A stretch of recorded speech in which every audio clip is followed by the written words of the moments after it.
ازيكم عاملين ايه يا اخواتي وحبايبي؟ يا رب تكونوا بخير. النهارده يا جماعه بقى ايه، عملت طاجن في الفرن جميل جدا، وقلت هقول لكم الطريقه اللي انا عملت بيها على السريع كده، يعني مش عملت الخطوات من الاول بصراحه علشان مش هطول عليكم الفيديو. ولو عجبكم بقى الطريقه يعني قولوا لي في الكومنتات ان انا اعملها لكم الاول. تمام. بصوا يا جماعه، ده طاجن جبته حطيت فيه كده ايه، شرايح بطاطس، شرايح طماطم، وشرايح بصل، وكمان شرايح فلفل. قطعت التقطيع اللي انت حباه واللي انت مثلا واخده عليه. تمام.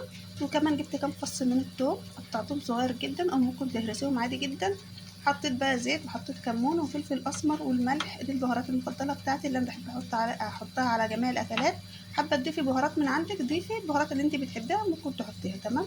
وكمان عندي قطع كده من الفراخ حطيتها على الوش، وكان عندي كبد وحطيتها برضو في قلبها. تمام. سبتها كده في الفرن لمده ساعه. وزي ما انتم شايفين طالعه جميله جدا، وريحتها مش عايزه اقول لكم بصراحه تحفه. شايفين يا جماعه الجمال في البطاطس؟ شايفين؟ ما شاء الله، والله العظيم طريقه جميله وعجبتني بصراحه، والطعم جميل جدا جدا. يا ريت تجربوها، واللي اول مره يشوف قناتنا يا جماعه ينزل يشترك فيها ويفعل الجرس عشان يوصل لكم كل جديد. باي باي.